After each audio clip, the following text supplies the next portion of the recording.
सावंतवाडी, वेंगुर्ला, कणकवली आणि मालवण या सगळ्या नगर परिषदा नगरपालिकेच्या निवडणुकीचा प्रचार आता अंतिम टप्प्यात आलेला आहे. 1 तारीख रात्री 10 वाजता हा प्रचार संपणार आहे आणि 2 डिसेंबरला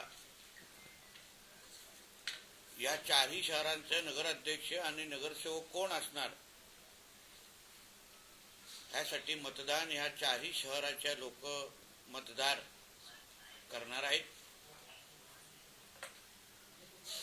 आणि जसं मी पहिल्या दिवसापासून मी सातत्याने सांगत आलेलो आहे की भारतीय जनता पक्ष म्हणून आम्ही ही निवडणूक ही फक्त विकासाच्याच अजेंडावर लढवत आलेलो आहे आणि लढवणार आहोत. आणि आमचे नेते मंडळी असो, आमचे कार्यकर्ते असो, आमचे उमेदवार असो, हे सगळेजणच तुम्ही गेल्या 10-11 दिवसाची कुठलीही पत्रकार परिषद बघा, आम्ही फक्त विकास, आम्ही ह्या सगळ्या शहरांमध्ये काय करणार आहोत, कुठला करणार आहोत, कुठल्या प्रकल्पांना प्राधान्य देणार आहोत, या सगळ्याच बाबतीमध्ये आमची भाषणं होत आहेत, आमचे इंटरव्ह्यू होत आहेत, आम्ही मतदारांशी संवाद साधतोय. आमचे सगळे उमेदवार नगराध्यक्षाचे असो किंवा नगरसेवकांचे, हे सगळेचे सगळे आमच्या भारतीय जनता पक्षाच्या सगळ्याच कार्यकर्त्यांबरोबर घेऊन मतदारांपर्यंत डोर टू डोर ही पोचत आहेत. छोट्या मोठ्या कॉर्नर सभा होत आहेत. प्रदेश अध्यक्ष आदरणीय रवी चव्हाण साहेब त्यांचा दौरा झालेला आहे आणि पालकमंत्री म्हणून मीही जनतेशी संवाद साधण्याचं काम मी माझ्या माध्यमातून करतोय.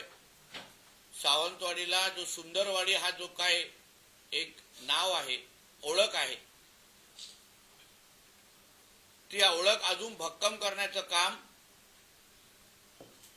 आमच्या नगराध्यक्षाच्या उमेदवार श्रद्धाताई आणि त्यांची पूर्ण टीम त्यांच्या नेतृत्वात खाली होणार. आणि त्यासाठी आदरणीय मुख्यमंत्री देवेंद्र फडणवीस साहेब, पालकमंत्री म्हणून मी स्वतः, खासदार म्हणून स्वतः राणे साहेब, आम्ही सगळेचे सगळे सत्तेचे प्रतिनिधी म्हणून जे अधिकार आम्हाला सगळ्या जणांना निधी वाटपाचा असो किंवा विकास करण्याच्या दृष्टिकोनातून असो, ही सगळीची सगळी ताकद आम्ही श्रद्धाताईंच्या मागे आणि आमच्या सगळ्याच उमेदवारांच्या मागे उभी करणार आहोत. सावंतवाडीकरांनी आम्ही कळकळीची विनंती परत एकदा ह्या निमित्ताने करणार आहे की जो काही आमच्या प्रतिस्पर्धीकडून जो प्रचार सुरू आहे आणि आमचा प्रचार जो सुरू आहे त्याची तुलना मतदारांनी करावी. आम्ही विकासाबद्दल बोलतोय, आम्ही मतदारांना केंद्रबिंदू ठेवतोय, आम्ही मतदारांच्या भविष्याबद्दल बोलतोय, पण असा कुठलाही विषय आमच्या प्रतिस्पर्धीतून घेतला जातोय का, या बाबतीमध्ये सावंतवाडीकरांनी फार बारकाईने मतदार म्हणून विचार करावा. आम्हाला सिंधुदुर्गाचं आणि या 4ही शहरांमधलं वातावरण, जसं मी आपल्या सगळ्यांना शब्द दिला होता की आम्हाला खराब व्हायला द्यायचं नाही, आम्ही खराब करणार नाही, आम्ही अतिशय जबाबदारीने भारतीय जनता पक्ष म्हणून आणि राज्यात महायुतीचे एक प्रमुख पक्ष म्हणून आणि देशात एनडीएचे, भारतीय जनता पक्षाच्या नेतृत्वाखाली असलेल्या एनडीएचं आमच्या नरेंद्र मोदी साहेबांचं सरकार असल्यामुळे आम्ही अतिशय जबाबदारीने कुठल्याही टीका टिप्पणीमध्ये न पडता फक्त विकास हाच एकमेव अजेंडा घेऊन आम्ही सगळेजण काम करतो आहोत. आम्ही मतं मागतो आहोत आणि पुढचे 2 दिवस 1 तारीख रात्री 10 वाजेपर्यंत आम्ही हाच विषय वारंवार मतदारांपर्यंत घेऊन जाणार आहोत आणि 2 तारखेला मतदारांकडून आशीर्वाद मागणार आहोत. धन्यवाद. नितेशजी, सिंधुदुर्ग जिल्ह्यातली आताची सगळ्यात मोठी बातमी अशी आहे की आपले थोरले बंधू आणि शिवसेना आमदार निलेश राणे यांच्यावर गुन्हा दाखल झालेला आहे. भाजप पदाधिकाऱ्याच्या घरात घुसल्याप्रकरणी हा गुन्हा दाखल झालेला आहे. तुमची प्रतिक्रिया काय? मला असं वाटतं, मी पहिला ही पत्रकार परिषद सुरू असताना मी तुम्हाला सुरू केल्यावर सांगितलं, आम्ही ही निवडणूक विकासाच्या अजेंडावर लढवतो आहे. आमच्यासाठी मतदार हा केंद्रबिंदू आहे आणि म्हणून भारतीय जनता पक्ष म्हणून मतदारांना काय हवं आहे, मतदारांची स्वप्न कुठली पूर्ण करायची आहे, मतदारांची आशा आकांक्षा काय आहेत आणि आमची बाजू कशी भक्कम आहे हे सांगण्यासाठी ही निवडणूक लढवतोय. निवडणूक आयोगाने काय करावं, पोलीस खात्याने काय करावं हे सांगण्यासाठी ही आमची निवडणूक नाही किंवा आम्ही लढवत नाही. आजची पत्रकार परिषद पण भारतीय जनता पक्षाचा एक नेता म्हणून, कार्यकर्ता म्हणून माझ्या सर्व सहकाऱ्यांबरोबर परत एकदा मतदारांना साथ घालणं, परत एकदा मतदारांसमोर आमची बाजू मांडणं या दृष्टिकोनातून ही घेतलेली पत्रकार परिषद आहे.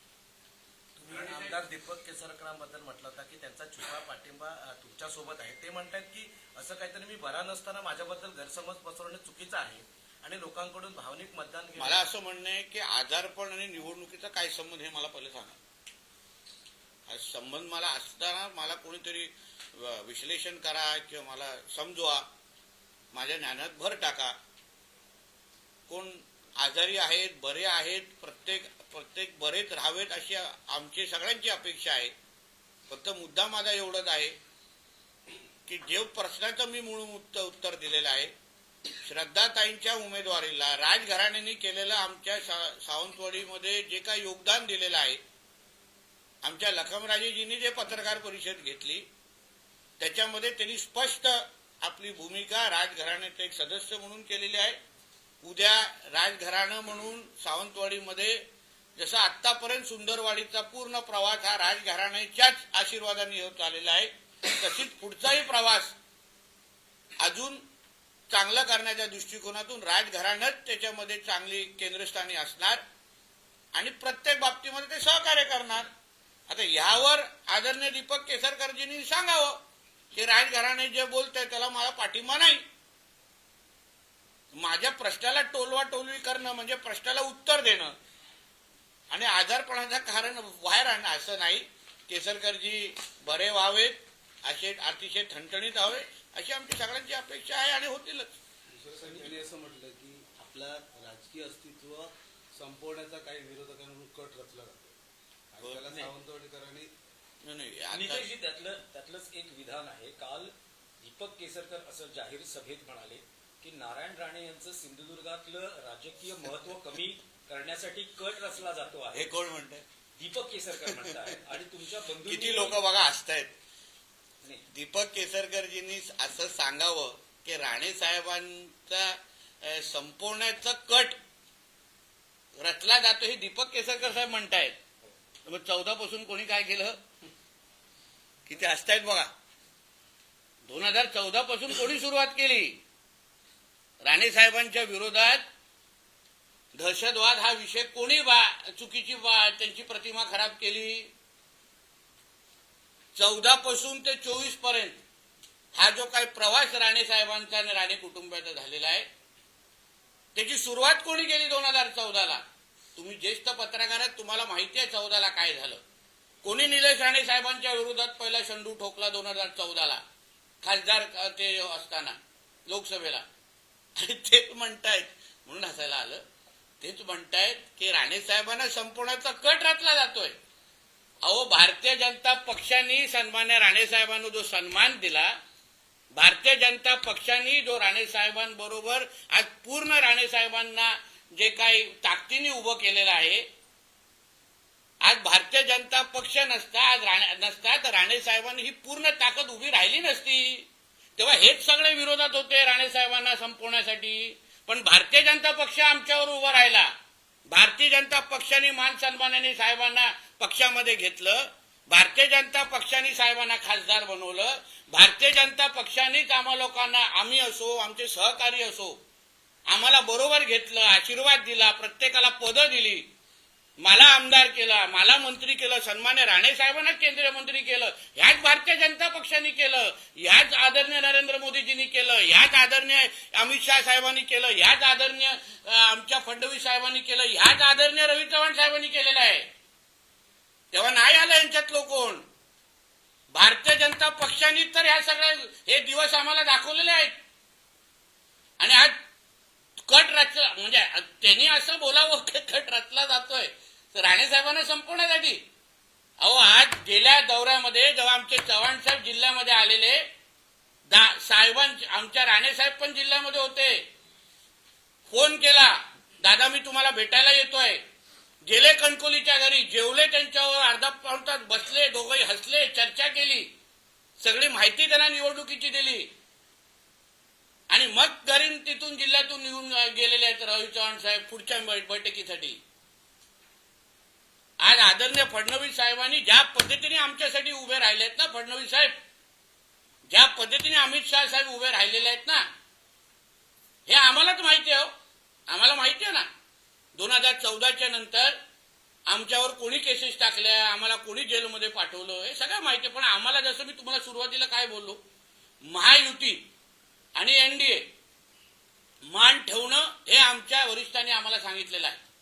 कोणी किती काय बोललं तरी तुम्ही बोलायचं नाही, तुम्ही शांत बसा, तुम्ही विकासाची भाषा करायची. आपल्याला निवडणूक हे ह्या सिंधुदुर्गच्या सावंतवाडी, कणकवली, मालवण, वेंगुर्लाच्या जनतेला केंद्रस्थानी ठेवून लढवायचं आहे. महायुती टिकवण्याची जबाबदारी ही आमची आहे. आम्ही सगळी भूमिका, तुम्ही म्हणून बोललो ना दिनेशजी, आमची भाषणं बघा 11-12 दिवसाची, आमच्या कोणाचे इंटरव्ह्यू बघा, एका तोंडाने आम्ही महायुतीच्या घटक पक्षावर टीका केलेली नाहीये, एका तोंडाने केलेली नाहीये. एक इंटरव्ह्यू मला दाखवा जिथे आम्ही त्यांच्यावर टीका केलेली आहे. आणि म्हणून आम्हा लोकांना ह्या सगळ्या गोष्टी बोलणं, आम्ही संयम ठेवून आहोत 2 तारखेपर्यंत. आम्ही कोणाला काय नाही बोलणार. युती का तुटली नाही तुटली, अरे निवडणूक संपायला आली तरी पण आमचे पत्रकार मित्र तोच प्रश्न विचारतात, युती का तोडली. अरे संपायला आली, मतदान व्हायला आलं, आता मतदान व्हायला आलं. मला वाटतं 5 तारखेपर्यंत पण तोच प्रश्न विचारणार, युती का तुटली. झाली निवडणूक संपली, आमच्या श्रद्धाताई झाल्या नगराध्यक्ष, तरी युती का तुटली. विकासावर बोलू, चर्चा करू. आता मला सांगा, युती तुटण्याची काय कारण होती, कोणती काय चर्चा होती. सावंतवाडीचा नगराध्यक्ष शेवटचा कुठल्या पक्षाचा होता, काय कुठल्या पक्षाचा होता, भारतीय जनता पक्षाचा होता ना. वेंगुर्लाचा कुठल्या पक्षाचा होता सांगा मला. आता दोन्ही अगर जागा भाजपच्या होत्या तर मग भारतीय जनता पक्षाचा नगराध्यक्ष आम्ही बसवणार कसा सोडणार, सांगावं ना मला. शिवसेनेचा असेल, पोटनिवडणूक आम्ही मोजत नाही. अरे पोटनिवडणूक म्हणजे निवडणूक असते भारतीय जनता पक्षाचा, मग ते जागा आम्ही कशी सोडायची मला सांगा मला. म्हणजे ही चर्चा करण्यासाठी 2 तारखेच्या नंतर वेळ आहे. तुम्ही परत एकदा आम्हाला विनंती करतो, सिंधुदुर्गात या, निवडणूक सोडून पण कधीतरी मी तुम्हाला माहिती देतो ना, पण आता आम्ही विकास सोडून बोलणार नाही. पण नितेशजी, तुम्ही जे म्हणालात की भाजपनं तुम्हाला भरभरीत दिलेलं आहे, घवघवीत यशही दिलेलं आहे, असं असताना प्रश्न पत्रकार या नात्यानेही आहे आणि जे राजकीय विरोधक तुमचे जे म्हणता आहेत की नारायण राणे साहेबांची इच्छा होती जिल्ह्यात युती व्हावी, रत्नागिरीत युती होते, पण सिंधुदुर्गात का युती होऊ शकली नाही. विरोधक असंही म्हणता आहेत की राणे साहेबांचा शब्द मानला. राणे साहेबांची इच्छा ही होती की शहर विकास आघाडी होऊ नये, कणकोली शहर विकास आघाडी होऊ नये, शिंदे साहेबांनी उद्धवजींबरोबर जाऊ नये, ही विधान त्याच राणे साहेबांचं होतं. शेवटी राणे साहेबांना हे प्रगल्भ नेते आहेत, त्यांना युत्या आघाड्या राज्याचे मुख्यमंत्री राहिलेले आहेत, त्यांना राज्य कसं चालवायचं, कशा युत्या आघाड्या होत्या हे त्यांनी आयुष्यभर अतिशय बारकाईने पाहिलेलं आहे. आणि म्हणून प्रस्ताव आले गेले, टेबलावर काय झालं नेमकं याची अतिशय उत्तम संवाद रवी चव्हाण साहेब आणि राणे साहेबांचा आहे, अतिशय उत्तम संवाद फडणवीस साहेब आणि राणे साहेबांचा आहे. आणि म्हणून त्या लोकांना माहिती आहे ना काय विषय आहे, त्यांना माहिती आहे ना युती काय परिस्थिती कशी आहे, कशी होत नाही, काय मागण्या केल्या, सगळ्या टेबलावर माहिती आहे. आता आपल्याला सांगितलं फक्त चुकीचं चित्र दिलं जातं, आम्ही सगळंच द्यायला तयार होतो. अहो नगराध्यक्ष पद मागत होते भाजपकडून, भाजपच्या हक्काचं नगराध्यक्षपद मागत होते. आम्ही बोललो का त्याबद्दल? मी गप्प होतो ना एवढा वेळ. आम्ही नाही बोललो, कारण का आम्हाला माहिती आहे विकासावर बोलण्यासाठी काहीच नाही ना. 2019 पासून मल्टी स्पेशालिस्टची जागा देण्याची क्लिअर झालेली, जागा बिगा सगळी निश्चित झाली, तरी पण केसरकरांना का जमलं नाही ते संपवण्याचं, म्हणजे ती जागा मिळवून देण्याची? का अजूनपर्यंत आरोग्याची व्यवस्थेबद्दल सावंतवाडी आणि वेंगुर्ल्याचे लोक आजही बोंब का मारतायत? आपण आमदार आहात ना, आपण मंत्री झालेला आहात ना, उत्तर द्या ना जनतेला. आरोग्याची व्यवस्थेबद्दल का केलं नाही? काय डॉक्टर का दिले नाही तिथे? का लोकांना आरोग्यासाठी आज बांबुली म्हणून गोव्याला जायला लागतंय? सांगा, उत्तर द्या. म्हणून माझं असं म्हणणं आहे, ह्याच्यामध्ये उगाच राजकारण कोणी करू नये. आमच्या रवी चव्हाण साहेबांवर कोणीही आरोप अशा पद्धतीने करू नये. चव्हाण साहेबांनी आदरणीय राणे साहेबांसाठी लोकसभेच्या निवडणुकीमध्ये काय केलं हे आम्हाला चांगलं माहिती आहे. विधानसभेसाठी काय केलं हे चांगलं माहिती आहे. आणि मी आज पण सांगतो, आदरणीय निलेशजींचा पण बळीचा बकरा केला जातोय, त्यांना एकटं पाडलं जात आहे. का दुसरा शिवसेनेचा नेता बोलत नाहीये? का बोलत नाहीये? उदयजी येऊन का रवी चव्हाण साहेबांवर टीका करत नाहीये? त्यांना का पुढे बोला? अजून निलेशजींच्या समर्थनात एक पण शिवसेनेचा नेता का उतरत नाहीये? तिथे ते गुलाबराव पाटील कुठल्या तरी राज्यातल्या एका जिल्ह्याच्या शहराच्या नगरपालिकेमध्ये राणे साहेबांची कशी खिल्ली उडवतात दाखवू का व्हिडिओ? दाखवू का व्हिडिओ? मग का कोण बोलत नाहीये? निलेशजी बोलतात ते खरं, एक शिवसेनेचा नेता बोलत नाही, ना रत्नागिरीचा, ना कोकणातला, ना महाराष्ट्रातला. त्यांना का एकटं पाडलं जातंय? का नाही सपोर्टिंग? आपले दीपक केसरकर साहेबांनी घ्यावं, रवी चव्हाण साहेबांचं नाव घ्यावं ना. तोडवतात कशाला एक प्रश्न? म्हणून या बाबतीमध्ये 2 तारखेनंतर जसं निलेशजी बोलले आहेत, आम्ही लोक आपण बसू, फडणवीस साहेबांबरोबर बसू, चव्हाण साहेबांबरोबर बसू, महायुती म्हणून ह्याच्यातून काय मार्ग निघतो आपण पाहू ना. पण उगाच त्याच्यामुळे ह्या निवडणुकाच विकासात सोडून, अरे 11 महिने आम्ही मेहनत केली आहे. मी पालकमंत्री म्हणून मेहनत केलेली आहे. मी 11 महिन्यामध्ये राज्य सरकार म्हणून आम्ही भरपूर ह्या शहरांना निधी दिलेली आहे, कामं केलेली आहे. त्याच्यावर बोलायचंच नाही, त्याच्यावर चर्चाच करायची नाही. सावंतवाडीसाठी काय तुमचा विकासाचा प्लॅन आहे हा विचारत नाही. इथे केस झाल्या, तिथे केस, एवढाच इंटरेस्ट. आजचा आक्षेप आहे. स्पेशालिटी आणि मल्टी स्पेशालिटीचा मुद्दा तुम्ही काढला. 2014 पासून महायुतीचं सरकार राज्यात आहे, मुख्यमंत्री देवेंद्र फडणवीस होते. आजही तो प्रकल्प झालेला आहे. दुसरीकडे ज्या रेल्वे टर्मिनसचा नारळ फोडला गेला ते पण आज अदृश्य दिसतं. हो, पण तुमच्या आमदारांना उत्तर मागितलं पाहिजे. तुम्ही आमदार तुमचे पालकमंत्री पण होते. आज मी पालकमंत्री आहे ना, मी प्रश्न सोडून दाखवतो लखमराजे आणि आमचे श्रद्धाताईंबरोबर. ऑन रेकॉर्ड सांगतोय, ऑन रेकॉर्ड. पण त्याचबरोबर तुमच्या सावंतवाडीच्या प्रायव्हेट डॉक्टरांना पण विश्वासात घेणार मी. चांगली आरोग्य सेवा देण्याची जबाबदारी ही पालकमंत्री म्हणून माझी आहे आणि मी देणार, कुठल्याही परिस्थितीत देणार. मला नाही आवडत माझी मुलं, आमच्या जिल्ह्यातली मुलं गोवाला नोकऱ्यांसाठी जातात. आम्हाला नाही आवडत आमचे पेशंट गोवा बांबुलमच्या हॉस्पिटलमध्ये जाणं आम्हाला बिलकुल आवडत नाही. म्हणून तर राणे साहेबांनी या जिल्ह्यामध्ये एवढं मोठं हॉस्पिटल बांधलं. आणि म्हणून ज्या ज्या पद्धतीने पाहिजे त्या त्या पद्धतीची आरोग्य शासकीयची व्यवस्था आहे. आज पालकमंत्री अधिकार माझ्याकडे, मी तुम्हाला निश्चितपणे नीट करून दाखवू. दीपक केसरकर असं म्हटलं की गेली 30 वर्ष सावंतवाडी शहर मी शांत ठेवलं, विकास केला, त्यामुळे आता चुकीच्या लोकांच्या हातात तुम्ही सत्ता देऊ नका. काय झालं सावंतवाडीमध्ये? असं अशांत असं काय झालं? कृपया मला सांगा. तुम्हाला कुठला एक घटना रिपोर्ट करायला लागली? एक तरी घटना कुठल्या तरी रिपोर्ट करायला लागली? आज मी जिल्ह्याचा पालकमंत्री आणि कॅबिनेट मंत्री आहे राज्याचा. हा माझा जिल्हा आहे, ज्या जिल्ह्याचा पालकमंत्री मी आहे. माझ्या जनतेला शांततेत आणि सुखाने ठेवण्याची नैतिक आणि सर्वात पहिली जबाबदारी माझी आहे. पोलिसांच्या माध्यमातून कोणालाही माझ्या जिल्ह्यामध्ये कुठलंही चुकीचं करायला मीच देणार नाही, जबाबदारी माझी आहे. म्हणून दीपकजी केसरकर साहेबांनी निश्चिंत राहावं. नितेश राणे पालकमंत्री असेपर्यंत ज्या जिल्ह्याची प्रतिमा कोणीही खराब करू शकणार नाही. तुम्ही म्हणताय की विकासाच्या मुद्द्यावरील सिंधुदुर्ग जिल्ह्यातली निवडणूक लढवली जात आहे, परंतु तुमच्याच मित्रपक्षात असलेले लोक वारंवार सांगतायत की आता रेट लागला आहे मतदारांना. या लोकशाहीत किती योग्य आहे? हो, पण ते मला असं वाटतं त्यांच्याकडे जी माहिती ती त्यांना विचारली पाहिजे ना. आम्ही तर विकासावर एक लक्षात घ्या, आरोप आहेत ते. आता आम्ही उद्या असेच आरोप केले तर, पण आम्ही त्या घाणेरड्या याच्यामध्ये जातच नाही ना. आम्ही विकासावर फोकस ठेवतोय ना. अहो, आरोप करण्यासाठी कोणी काही करू शकतं. एवढा रेट उघडलाय, तेवढा रेट उघडलाय, ह्याव केलाय, हे तुम्हाला जेव्हा सांगण्यासाठी काय नसतं ना. तुमचा उमेदवार, तुमचे नगरसेवक, तुमचा जाहीरनामा काय आहे हे सांगण्यासाठी काय नसतं ना. म्हणून हे सगळे इकडे तिकडे विषय हलवायचे, बाकी काहीच नाही. त्यामध्ये अर्थच नाही या गोष्टीमध्ये.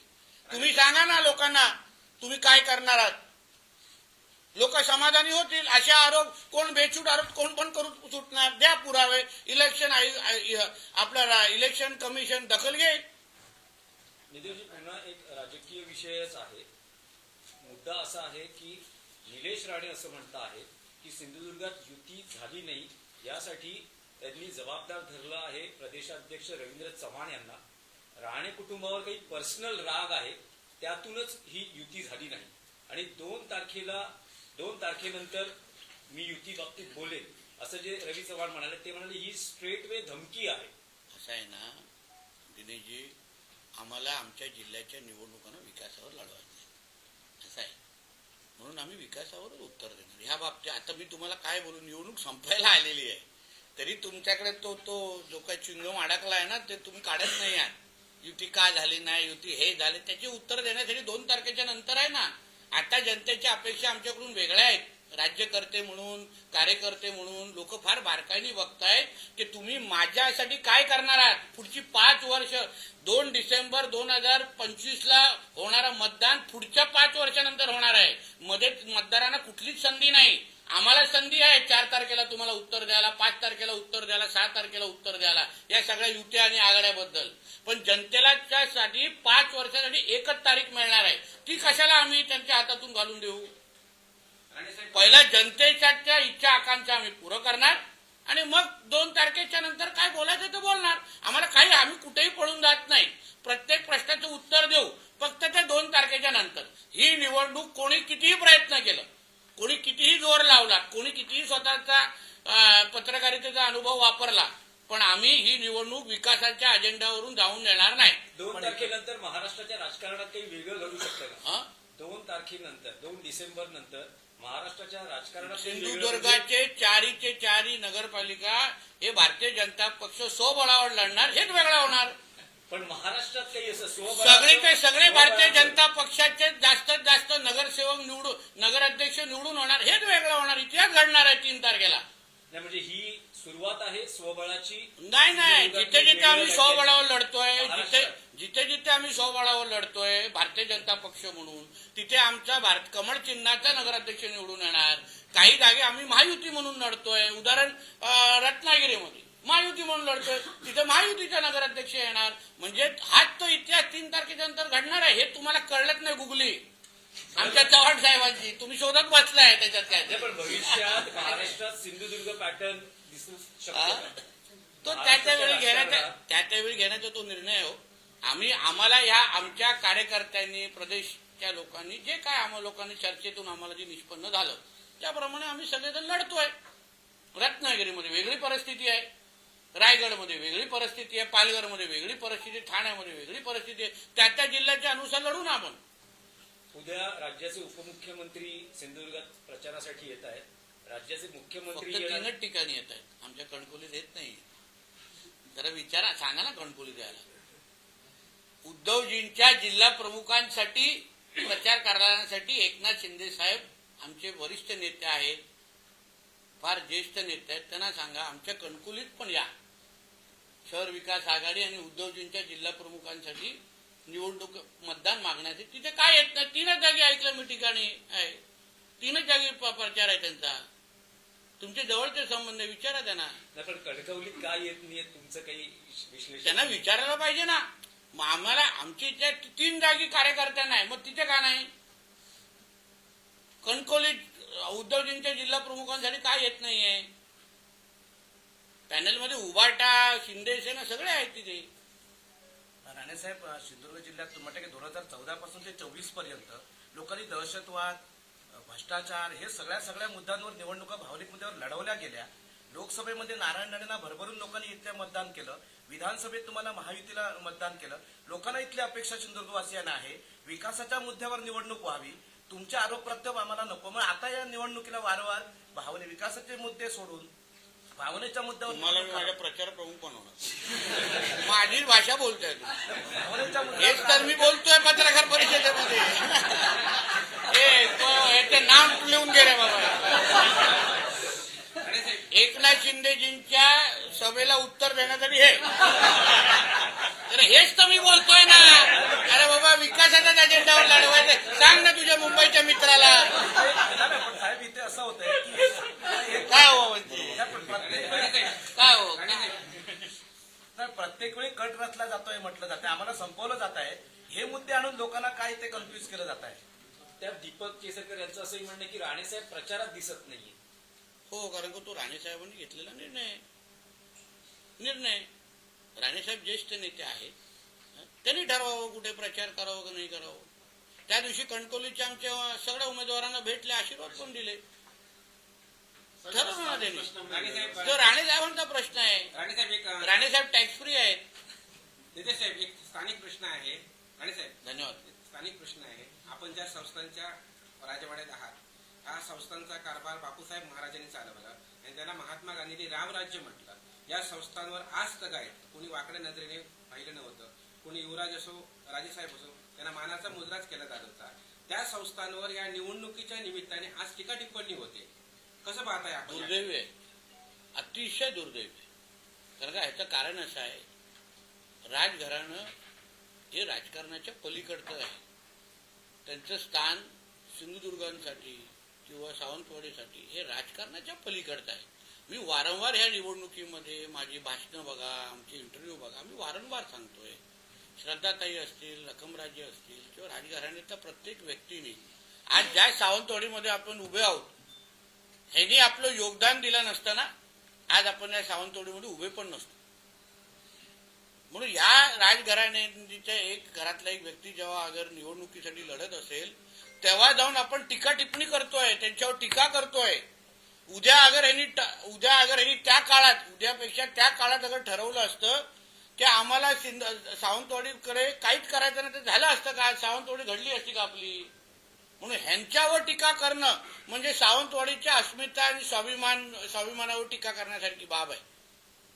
आणि म्हणूनच त्याची दखल माझ्या पलीकडे सावंतवाडीची जनता निश्चित पद्धतीने घेणार.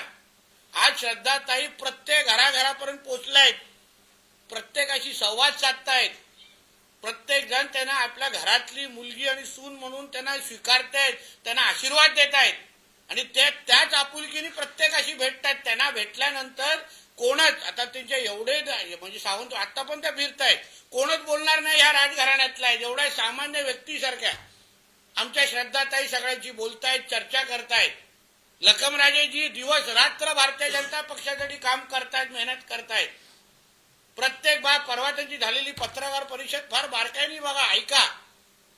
आणि म्हणून या सगळ्या गोष्टी आज राजघराण्याच्या बाबतीवर नुसतं घाणेरडं राजघराणे संपला, ह्याचं उत्तर 3 तारखेला भेटेल. साहेब, सावंतवाडी शहराची लोकसंख्या दिवसेंदिवस वाढत असली तरी सह्याद्री पट्ट्यातील अनेक लोक या ठिकाणी स्थायिक होतात. मात्र या ठिकाणचे युवक आहेत, सुशिक्षित बेरोजगार आहेत, ते पुणे, गोवा, मुंबई येथे स्थलांतरित होतात.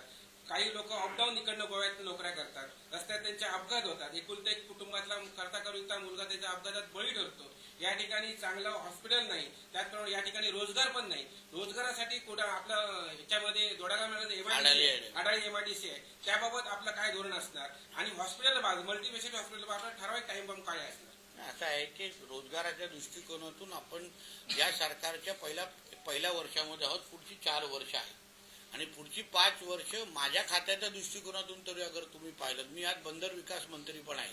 आपल्याकडे रेडी बंदर आहे, गोवा शिपयार्ड आपल्या इकडे प्रकल्प लावण्यासाठी इथे 400 एकर शोधत आहेत, ते लोक इथे हे करणार आहेत. काही बोटी बनवण्याच्या ज्या बॅटऱ्या लागतात बोटी चालवण्यासाठी त्यांची फॅक्टरी आपण इथे आणतोय.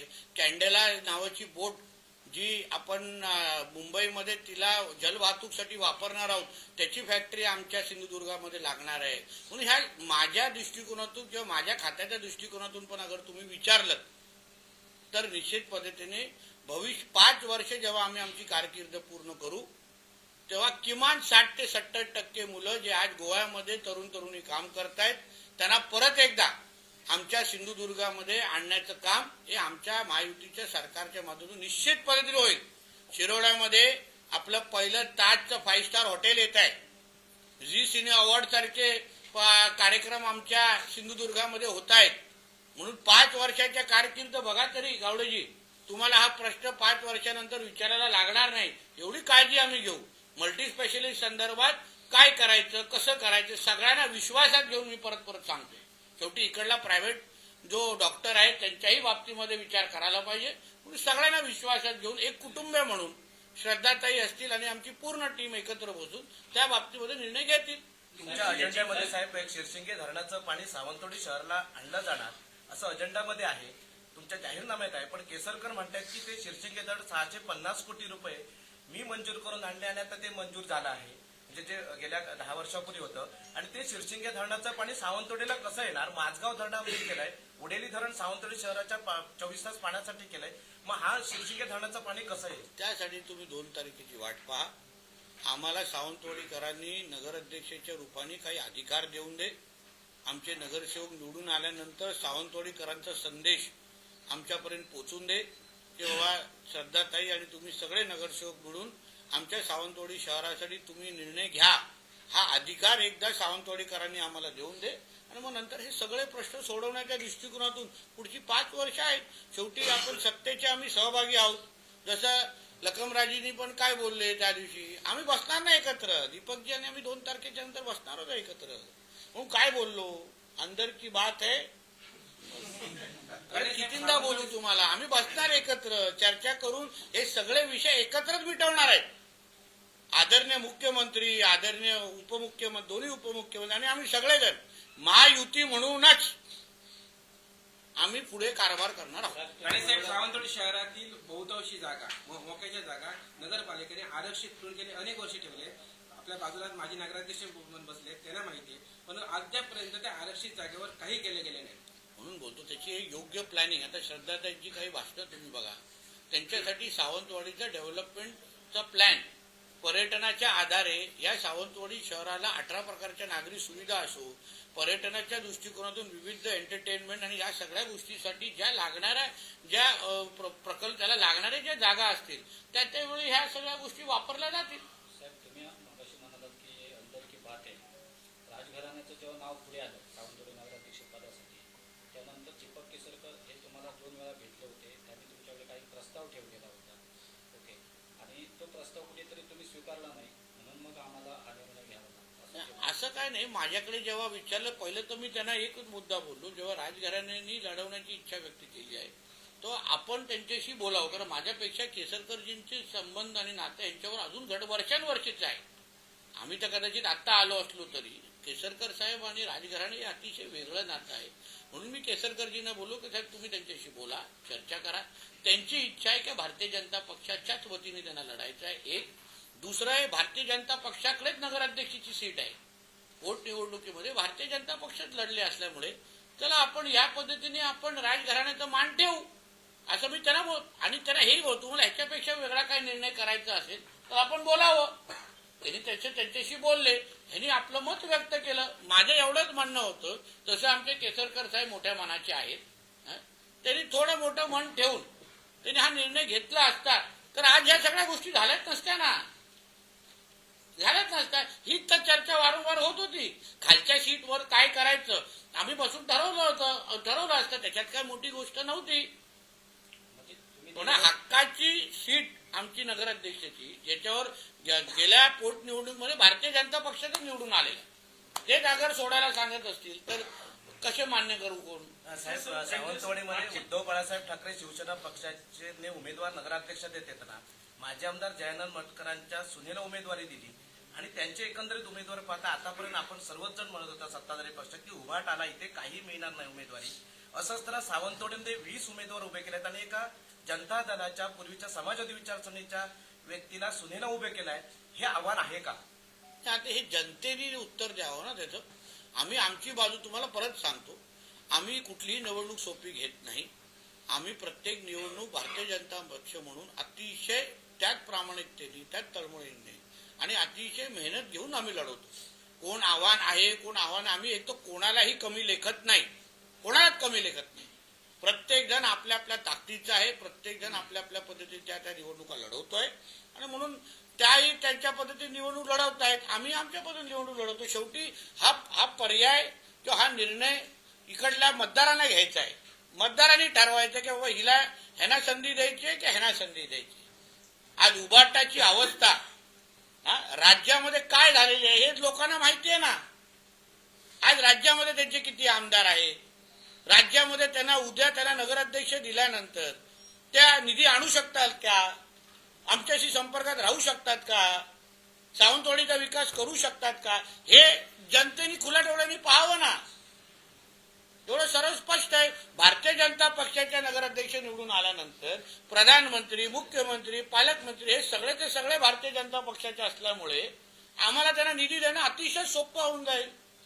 इथे जे आजच्या प्रेसमध्ये 4-5 वेळा उल्लेख झाला तो मल्टी स्पेशालिस्ट हॉस्पिटलचा, हे हॉस्पिटल जे रखडलंय ते राजघराण्यामुळे रखडलंय आणि त्याच्यामध्ये स्पष्टता दिली ना त्यांनी त्यांच्या पत्रात. आपल्याकडे नेतृत्व म्हणून ते म्हणजे सेम टू यू म्हणून साहेब मागच्या त्यांनी माझ्यापेक्षा चांगलं समजवलंय लखमराजेजीने आणि त्यांच्या तोंडातून तांत्रिक पद्धतीने ते समजवणं हे आपल्यासाठी अतिशय महत्वाचं आहे. कारण त्या राजघराण्यावर हे लोक आरोप करताय आणि मोती तलावच गायब. अरे कसला काय विषय, ह्यांनीच केलेला आहे त्या सगळ्या गोष्टी. का गायब करा? अरे त्याच्यामुळे तर आमच्या सावंतवाडीचं सौंदर्य आहे. आज अतिशय सुंदर शहर. उलट ह्यांची मदत, सगळ्यांची मदत घेऊन त्याला अजून कसं महत्व वाढू शकतं, त्याचा अजून कसं आपण ब्युटिफिकेशन करू शकतो, त्या बाबतीमध्ये आम्ही सगळेजण काम करणार आहोत. त्यासाठी आम्ही एकटे सगळेजण एकत्र बसणार आहोत. म्हणून उगाच जे गैरसमज राजघराण्याच्या संदर्भात पसरवलं गेले आहेत ना, म्हणून बोल त्याचं उत्तर आहे ना 2 तारखेला जनता देईल. मागच्या टर्ममध्ये भारतीय जनता पार्टीचा नगराध्यक्ष व्हावा यासाठी आपण मेहनत घेतलेली आहे, पण नगराध्यक्षांनी स्पष्ट नकार दिलाय. ते म्हणाले की फक्त रवींद्र चव्हाण आणि श्रीदेव पाटेकरांच्या आशीर्वादाने मी नगराध्यक्ष. जुना विषय हो, जाऊन साहेब तो लहान आहे, लहान मुलांकडून चुका होतात. साहेब वाशिम मध्ये एमआयएमचे जे आमदार आहेत, कोणा वॉशरूम मध्ये वाशिम वाशिम ते असं म्हणतात साहेब ते असं म्हणतात की एमआयएम म्हणजे पोरांचा खेळ नसून आमच्यावर जेव्हा वेळ येईल तेव्हा गली गली कमी पडेल. पण ही काय धमकी आहे का? ही एमआयएमने अगर आमच्या मातीवर येऊन अगर धमकी दिली असेल तर त्यांना त्यांच्या पाकिस्तान मधला आंबा दाखवण्याची ताकद आमच्या हिंदू राष्ट्रामध्ये चांगल्या पद्धतीने आहे. म्हणून त्यांच्या ओवेसीचा पजामाचा नाडा कसा खालती खेचायचा हा आम्हाला लोकांना चांगल्या पद्धतीने माहिती आहे. आणि तो लंगोट पण घालतो का नाही हे माहित नाही मला. व्यक्तीला वंतारामध्ये पाठवू नये, त्याला त्याच्या आधीपासून सोडवायच्यासाठी बांधण्यामध्ये काही जण उपोषण करतायत. त्याची मागणी माझ्याकडे येऊन दे. काही गोष्टी मलाही त्यांच्याशी संवाद साधायचा आहे. शेवटी वंतारामध्ये का पाठवलं पाहिजे ह्याच्या बाबतीमध्ये आमच्या फॉरेस्ट डिपार्टमेंटचं काही मत आहे. तिकडे असलेले फॅसिलिटीज, तिथे असलेलं त्याला मिळणारं औषध पाणी आणि सगळ्याच गोष्टी बाबतीमध्ये वंतारा हे जागतिक दर्जाचं एक केंद्र प्राण्यांसाठी तयार झालेलं आहे आणि म्हणून शेवटी प्राण्यांची काळजी हेच आपलं केंद्रबिंदू असल्यामुळे म्हणून त्यांचं जे काही मत आहे आम्ही निश्चित पद्धतीने समजून घेऊ आणि त्यांना आमचीही बाजू म्हणजे वन खात्याची पण बाजू समजण्याचा प्रयत्न करू. शेवटी ओंकार हत्तीची काळजी जशी ते नाही त्याची आम्हाला सगळं नाही. साहेब तुम्ही प्रचारानिमित्त फिरत होता म्हणजे ते सावंतवाडीमध्ये 3 ते 4 वेळा आलात. सावंतवाडीचा व्यापारी म्हणजे लाकडी खेळणे जगप्रसिद्ध आहे. इथला व्यापार आज पूर्णपणे व्यापाऱ्यांची दुकानं सुद्धा बंद होण्याच्या मार्गावर आली आहे. हायवे बाजूला गेल्यामुळे शक्तीपीठ महामार्ग हा सावंतवाडीच्या लगतून जाणार आहे का, किंवा तुम्ही असे प्रयत्न पालकमंत्री म्हणून करणार आहात का? नाही तेच बोलतो ना. आता शक्तीपीठ महामार्गाच्या माध्यमातून विकासाचे दरवाजे आपल्याला उघडायचे आहेत ना. म्हणून त्याला जसं 0 पॉईंट असो किंवा मळगाव हे जे काय 2 विषय आहे ज्याच्यावर मी MSRDCशी बोलतोय, दीपक केसरकरजी पण बोलताय, आणि म्हणून त्या शक्तीपीठच्या माध्यमातून सावंतवाडीचा जो विकास, कारण तुमचा मुद्दा बरोबर आहे, बायपास झाल्यामुळे थोडं महत्व आपल्या शहरात कमी झालं, बऱ्यापैकी कमी झालंय, ते वाढवण्याच्या दृष्टिकोनातून ते प्रयत्न करायला पाहिजेत ना, ते सगळे करणार. राज ठाकरेंनी असं म्हटलंय, नाशिकमध्ये जी वृक्षतोड होते त्याला तिथल्या स्थानिकांचा विरोध आहे, सरकारने उगाच संघर्ष करू नये, समन्वयाची भूमिका घ्यावी, तर मनसे ते लोकांसोबत आहे. नाही, माझं त्याच्या विषयाबद्दल मला योग्य पद्धतीने माहिती नाहीये. सरकारशी बोलत असतील तर सरकारचे त्याच्या संबंधित खात्याचे मंत्री आणि संबंधित खात्याचे अधिकारी त्याबद्दल त्यांना उत्तर देतील.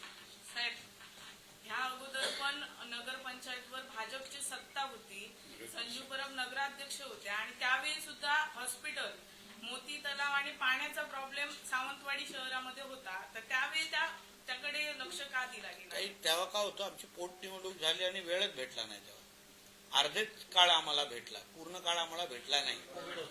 आणि आता बघा माझं काम किती सोपं करते, कोविड पण लागला त्याच्यानंतर. पण आता ताई सुवर्ण संधी अशी भेटलेली आहे की जसं मी सांगितलं, केंद्रात, राज्यात आणि जिल्ह्यात भारतीय जनता पक्षाची सत्ता आहे, आणि श्रद्धाताई सारख्या अतिशय अभ्यास करणाऱ्या आणि दूरदृष्टी असणाऱ्या एक नगराध्यक्षाचे उमेदवार आम्हाला मिळालेले आहेत. म्हणून पुढची 5 वर्ष सावंतवाडीचा अतिशय वेगळा चेहरा मोहरा बदलण्याची जबाबदारी ही आमची असेल. आम्ही काय आमच्या कुठल्याही जबाबदारीतून पळत नाही. ठीक आहे, तेव्हा आम्ही प्रयत्न केला, पण तेव्हा कोविड लागला आणि अन्य विषय नजरेसमोर आले, पण आता सुवर्ण संधी चालून आलेली आहे. काल गोव्यातल्या 2 LED नौकांवर मालवणात कारवाई झाली, मंत्री म्हणून तुम्ही काय सांगाल? माझं अभिनंदन करायला पाहिजे. LEDच्या बाबतीमध्ये आपले शासनाची, राज्य सरकार म्हणून आमची जी भूमिका आहे ती आम्ही बोलण्यापलीकडे कृतीतून दाखवून दिलेली आहे. काही दिवसा अगोदर मालपीकडून आलेल्या बोटी असतील, आता गोव्याच्या LED हे आमच्या राज्यामध्ये सहन होणार नाही, आमची पॉइंट ब्लँक भूमिका आहे. म्हणून कुठल्याही बाबतीचे आम्ही गय करणार नाही, आणि जे येतील त्यांना परत पाठवण्याची काही सोय नाही. म्हणून माझ्या खात्याच्या अधिकाऱ्यांचं मी कौतुक करीन की ते अतिशय चांगलं काम केलेलं आहे.